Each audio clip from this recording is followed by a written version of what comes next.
Malam selalu memiliki cara aneh untuk membuat manusia berpikir lebih jujur. Di saat lampu-lampu rumah di dataran bawah mulai redup dan dunia perlahan menurunkan suaranya menjadi bisikan angin, Istana Etelgard, sebuah kerajaan yang namanya kini hanya tersisa di lembaran perkamen usang, masih terjaga. Di koridor yang dilapisi marmer dingin, terdengar langkah kaki yang pelan. Itu bukan langkah prajurit yang bersiap perang, melainkan langkah seorang raja yang berjalan tanpa mahkota. Jubah kebesarannya ditinggalkan di atas kursi kayu ek di kamarnya. Dan di belakangnya selalu ada seorang pemuda. Raka namanya. Ia bukan penasihat dengan janggut putih yang menjuntai. Bukan pula bangsawan yang harum minyak mawar. Ia hanya seorang pengawal muda yang lebih sering bertanya daripada berbicara. Orang-orang di pengadilan menganggapnya sebagai bayangan bisu sang raja. Mereka percaya ia ditugaskan untuk melindungi Elfar dari belati pembunuh atau pemanah tersembunyi. Namun, mereka tidak pernah tahu bahwa malam demi malam, justru pemuda itulah yang menjaga raja dari sesuatu yang jauh lebih sunyi, keputusan yang menghantui, keraguan yang menggerogoti, dan pikiran-pikiran gelap yang tidak bisa dilawan dengan pedang tertajam sekalipun. Raja Elfar adalah penguasa yang efisien. Di bawah tangannya, Etelgard memiliki lumbung yang penuh dan tembok yang kokoh. Namun, efisiensi seringkali melahirkan jarak. Dari puncak bukit batu tempat istana itu berdiri, kehidupan rakyatnya tampak kecil, seperti barisan semut yang bekerja tanpa suara. Elfar merasa telah memberikan segalanya. Namun, ia merasa semakin asing dengan tanah yang ia pijak sendiri. Raka, panggil Elfar suatu malam. Suaranya bergema di lorong yang kosong. Apakah kau pernah merasa bahwa dinding istana ini semakin menebal setiap tahunnya? Raka yang berjalan 3 tindak di belakang berhenti sejenak. Dinding tidak tumbuh, Paduka. Mungkin hanya tanah di bawahnya yang sedikit bergeser, atau mata kita yang mulai lelah melihat batu yang sama. Elfar berhenti dan menoleh. Kau selalu punya jawaban yang tidak masuk akal, tapi entah mengapa terasa benar. Pilihan Elfar untuk menjadikan Raka sebagai pengawal pribadi adalah skandal kecil di kalangan menteri. Dia terlalu hijau, protes Jenderal Kaelen suatu siang di ruang sidang. Dia tidak punya bekas luka perang. Bagaimana dia bisa melindungimu jika pengkhianatan mengetuk pintu? Elfar hanya menatap Raka yang berdiri di sudut ruangan, memperhatikan seekor laba-laba yang sedang merajut jaring di bingkai jendela. Kalian semua ahli dalam melihat musuh di luar, jawab Elfar tenang. Aku butuh seseorang yang bisa melihat musuh di dalam kepalaku. Raka dipilih bukan karena ketangkasan pedangnya, meskipun ia cukup mahir, tetapi karena matanya belum sepenuhnya kehilangan rasa ingin tahu. Baginya, dunia bukan sekadar peta taktis atau sumber pajak. Dunia adalah rangkaian cerita yang belum selesai dibaca. Suatu pagi, ketika kabut masih memeluk kaki bukit, Elvar memutuskan sesuatu yang radikal. Ia menanggalkan pakaian kebesarannya, mengenakan jubah wol kasar milik rakyat biasa, dan mengajak Raka keluar. "Kita akan kemana, Paduka?" tanya Raka sambil membetulkan letak belatinya. "Ke tempat di mana namaku tidak memiliki berat," jawab Elvar. Mereka menyusuri pasar yang mulai menggeliat. Elvar terbiasa melihat pasar sebagai angka-angka dalam laporan bulanan. Tonase gandum, pajak ternak, komoditas kain. Namun, melalui langkah Raka, ia melihat hal yang berbeda. Raka berhenti di depan sebuah kedai kecil yang pengap. Di sana, seorang nenek tua sedang menjahit pakaian lama dengan jemari yang gemetar karena rematik. Cahaya matahari pagi menyinari debu yang beterbangan di sekitarnya. "Kenapa kita berhenti?" bisik Elvar. "Kita harus sampai ke pelabuhan sebelum tengah hari." "Lihat cara beliau menarik benangnya, Paduka," sahut Raka pelan. Setiap tarikan adalah doa agar cucunya tidak kedinginan. Itu bukan sekadar kain. Itu adalah pertahanan melawan musim dingin yang lebih kuat dari tembok istana kita. Elvar terdiam. Ia melihat tangan-tangan yang kasar itu bukan sebagai statistik tenaga kerja, melainkan sebagai manifestasi cinta yang paling murni.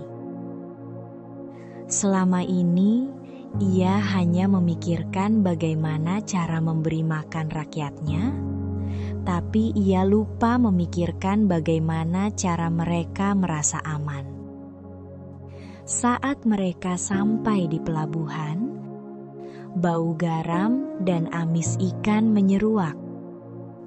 Para pelaut berteriak, mengangkut peti-peti berat. Raja Elvar memperhatikan seorang pedagang yang sedang berdebat dengan petugas pajak. Pedagang itu tampak lelah. Wajahnya terbakar matahari, namun ia tetap tersenyum dan menawarkan potongan buah kepada anak-anak yang bermain di sekitar dermaga meski dagangannya belum laku separuh. "Raka, menurutmu apa yang paling sulit dari menjadi raja?" tanya Elvar tiba-tiba. Suaranya nyaris tenggelam oleh teriakan camar. Raka tidak langsung menjawab. Ia memperhatikan ombak yang menghantam tiang-tiang kayu dermaga. Mungkin mengetahui bahwa semua orang melihat Paduka sebagai matahari. Mereka butuh cahayanya. Tapi tak ada yang berani menatapnya langsung. Akhirnya, matahari menjadi kesepian di langit yang tinggi. Dan yang paling sulit adalah mengetahui bahwa sedikit yang benar-benar bicara jujur. Karena mereka lebih takut pada bayangan Paduka daripada mencintai cahayanya. Elvar merasakan sesak di dadanya. "Kau tidak takut berkata begitu padaku? Aku bisa saja memerintahkanmu kembali ke barak saat ini juga. Raka menggeleng pelan, matanya tetap menatap laut. Saya hanya belum pandai menyembunyikan pikiran, Paduka. Dan bukankah Paduka membayarku untuk menjagamu?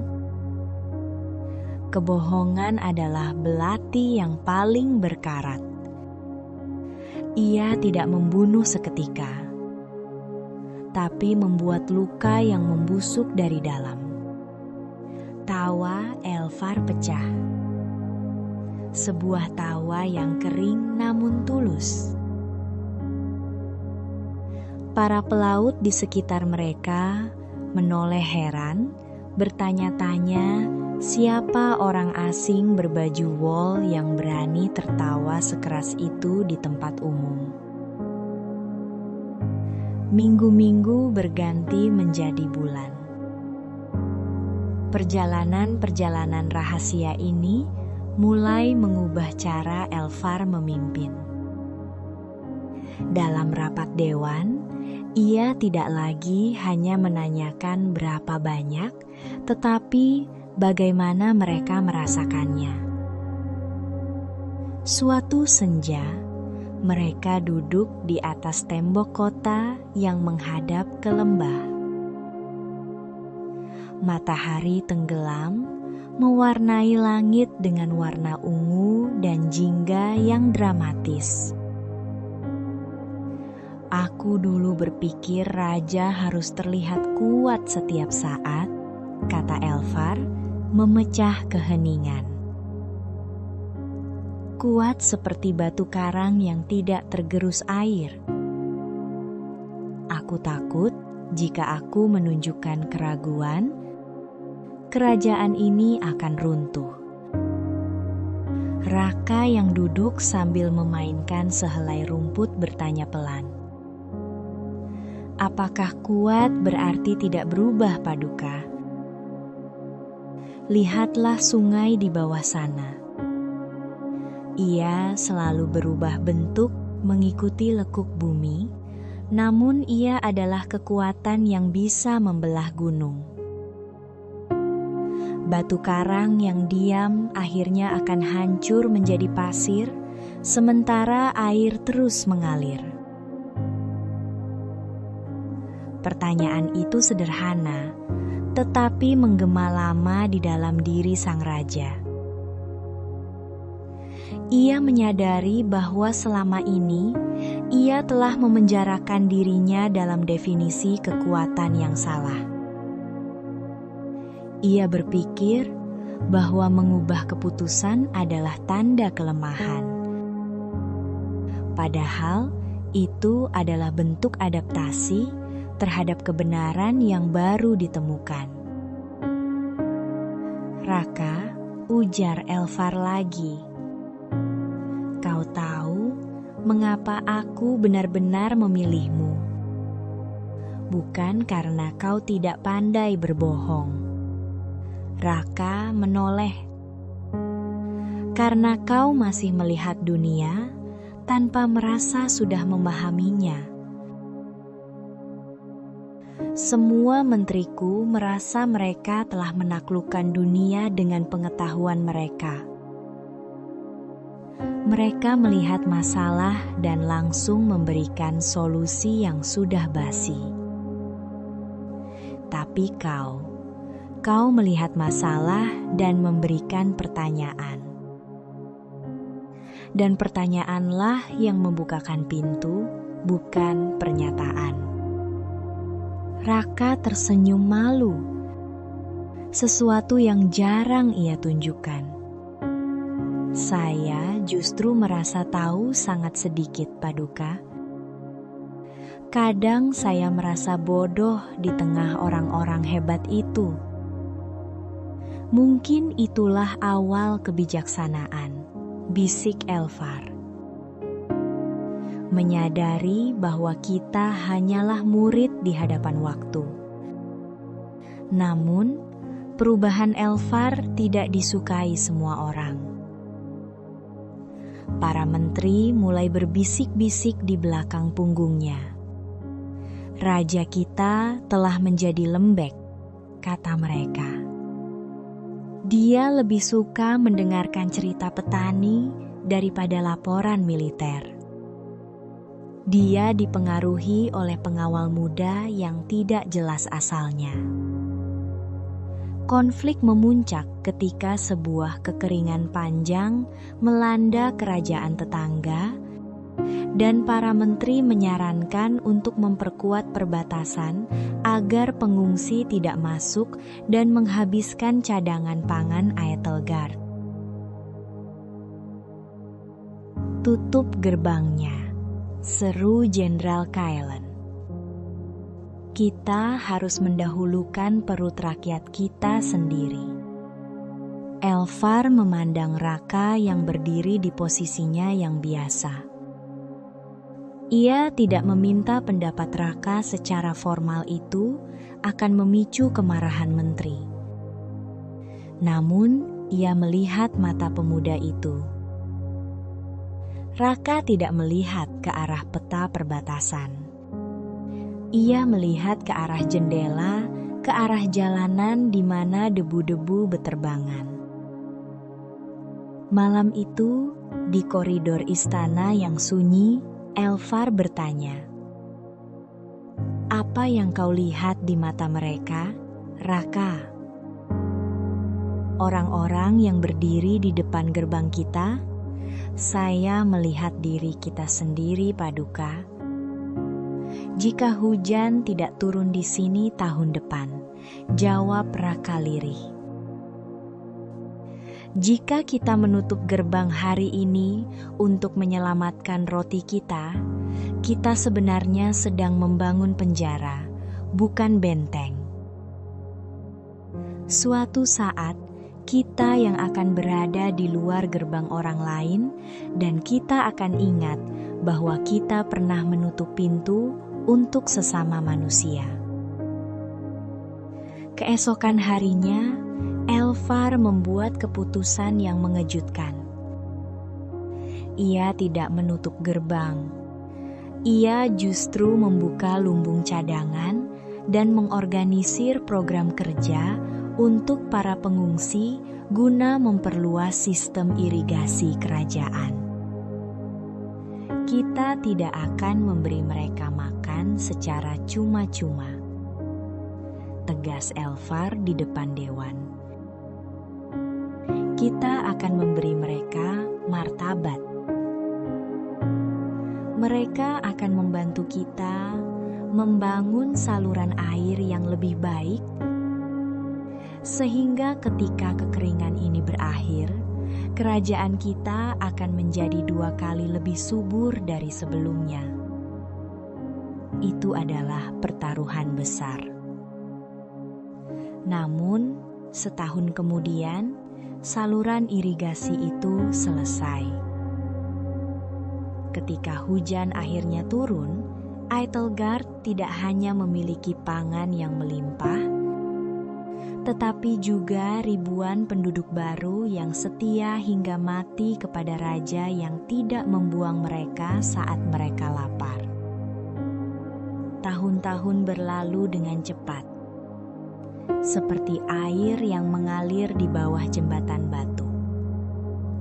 Rambut Elfar mulai memutih di bagian pelipis, dan langkahnya tidak lagi seringan dulu. Raka pun bukan lagi pemuda yang kikuk.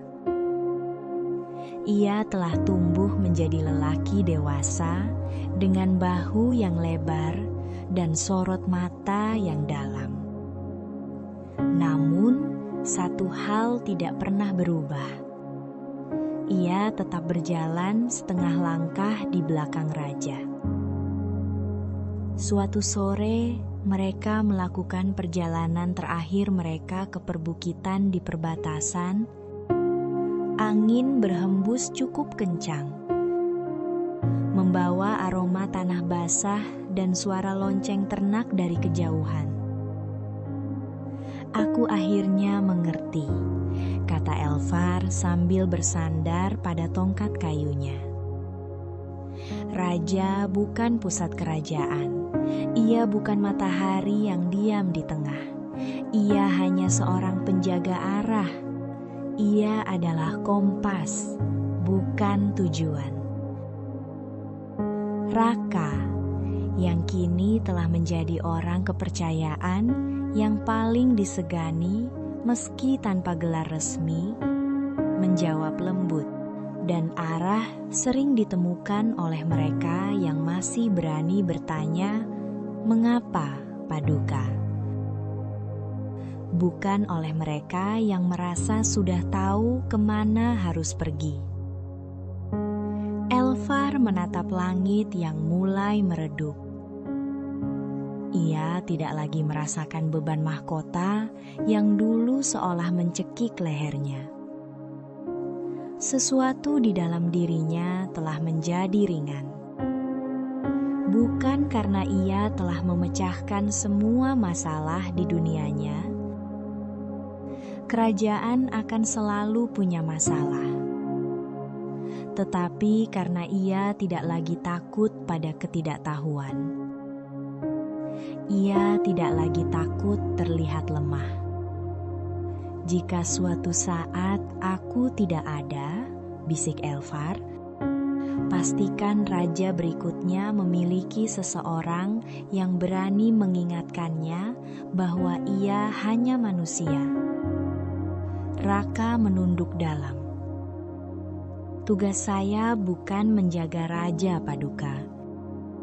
Tugas saya adalah menjaga kemanusiaan di dalam diri sang raja." Konon, ketika masa pemerintahan Raja Elfar akhirnya usai dan ia tertidur dalam kedamaian abadi, rakyat Aethelgard tidak mengenangnya lewat monumen emas atau syair-syair kemenangan perang yang megah. Mereka mengenangnya sebagai raja yang mendengar. Sejarah tidak banyak mencatat tentang Raka. Namanya tidak tertulis di batu nisan kerajaan atau di dalam silsilah bangsawan.